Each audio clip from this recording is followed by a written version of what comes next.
இயேசு கிறிஸ்துவின் நாமத்தினாலே இந்த மாலை நேரத்திலே உங்களை அன்போடு கூட வாழ்த்துகிறேன். வேதத்தின் வெளிச்சம் என்ற நிகழ்விலே அழைப்பை குறித்து நாம் தியானித்துக் கொண்டே இருக்கிறோம்.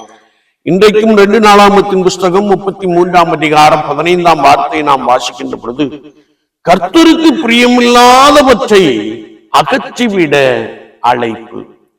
மனாசே கர்த்தருக்கு பிரியமில்லாத காரியத்தை செய்தபடியினாலே மனாசேயை ஆண்டவர் அசிரியா ராஜாவின் கையில் ஒப்பு கொடுத்தார். அவனை 2 சங்கிலிகளால் கட்டி இழுத்துக் கொண்டு போனார்கள். அவன் மிகவும் நெருக்கப்பட்டான். அவன் மிகவும் நெருக்கப்பட்டு ஆண்டவரை நோக்கி கெஞ்சி பிரார்த்தனை செய்து ஆண்டவரை நோக்கி மனம் கசந்து கெஞ்சி பிரார்த்தனை செய்த போது ஆண்டவர் அவருடைய விண்ணப்பத்தை கேட்டார்.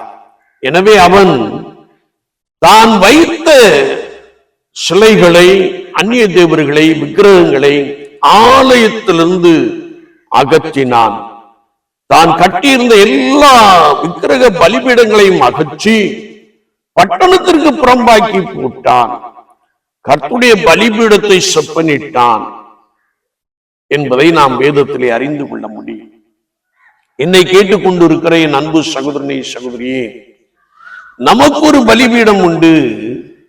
அது நம்முடைய இருதயம் என்பதை நாம் மறந்து போக வேண்டாம். இந்த இருதயத்திலே காணப்படுகிற கர்த்தருக்கு பிரியமில்லாத காரியங்களை நாம் அகற்ற வேண்டும் என்பதை குறித்து வேத வாக்கியங்கள் மிக தெளிவாக கற்றுக் கொடுக்கிறது. பண ஆசை, வீம்பு, அகந்தை, பரிசுத்தமின்மை, இருமாப்பு, பெருமை, அவதூறு செய்கின்ற தன்மை, துரோகம் பண்ணுதல் ஆகிய இவைகளை நம்மை விட்டு, நம்முடைய இருதயத்தை விட்டு நாம் அகற்றிவிட்டு நம்முடைய இருதயமாகிய பலிபீடம் கர்த்தருக்கேற்ற பலிபீடமாய், கர்த்தருக்கு பிரியமான பலிபீடமாய் செப்பனிடப்பட வேண்டும் என்பதை குறித்து வேத வாக்கியம் மிக தெளிவாக கற்றுக் கொடுக்கிறது.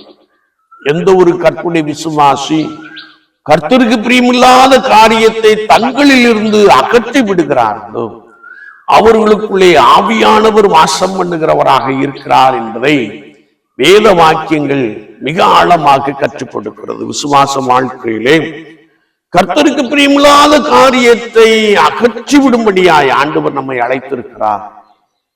மாறாக கர்த்தருக்கேற்ற பரிசுத்தத்தோடு கூட வாழும்படியாய், கர்த்தருக்கேற்ற இருதயத்தோடு கூட கர்த்தர் நமக்குள்ளே வந்து வாசம் பண்ணுகிற பரிசுத்தமான இருதயத்தோடு கூட வாழும்படியாய் ஆண்டவர் நம்மை அழைத்திருக்கிறார் என்பதை நீங்கள் ஒருபோதும் மறந்து போக வேண்டாம். எனவே பாவத்தில் விழுந்த தாவீது ஆண்டவரை நோக்கி கதறின பொழுது ரட்சியத்தின் சந்தோஷத்தை திரும்பவும் தந்து உற்சாகமான ஆவியனை தாங்கும்படி செய்யும் என்று சொல்லி அழுத போது ஆண்டவர் அவனை மன்னித்தார், அவனை ஏற்றுக்கொண்டார். அது மாத்திரமல்ல, தாவீதை பார்த்து சொன்ன போது, தாவீது என் இருதயத்திற்கு ஏற்றவன், எனக்கு சுத்தமானவைகளை எல்லாம் செய்வான் என்று சாட்சி கொடுத்தார். இதை கேட்டுக்கொண்டு இருக்கிற அன்பு சகோதரனை, சகோதரியை, விசுவாச வாழ்க்கையிலே நம்முடைய இருதயமாகிய பலிபீடம் கர்த்தருக்கேற்ற பலிபீடமாக காணப்படுகிறதா? நான் கர்த்தருக்கேற்ற ஒரு நபராய், கர்த்தராகிய இயேசு கிறிஸ்துவை பிரியப்படுத்துகிற ஒரு நபராய் காணப்படுகிறோமா? ஒருவேளை நம்முடைய அன்றாட செயல்பாடுகள் இயேசு கிறிஸ்துவை பிரதிபலிக்கிற ஒரு அனுபவம் நிறைந்ததாய் காணப்படுகிறதா? சற்று நாமே ஆராய்ந்து பார்ப்போம். கர்த்தருக்கு பிரியமில்லாத காரியத்தை நம்மை விட்டு அகற்றி போடுவோம். ஆண்டவர் உங்களுக்குள்ளே வாசம் பண்ணுவார். உங்கள் மூலமாய் தேவ நாமம் மகிமைப்படும். கனிகளால் அறியப்படுவீர்கள். ஆண்டவர் உங்களோடு கூட உங்களை பலமாய் நடத்துவாராக. ஆமென், ஆமென்.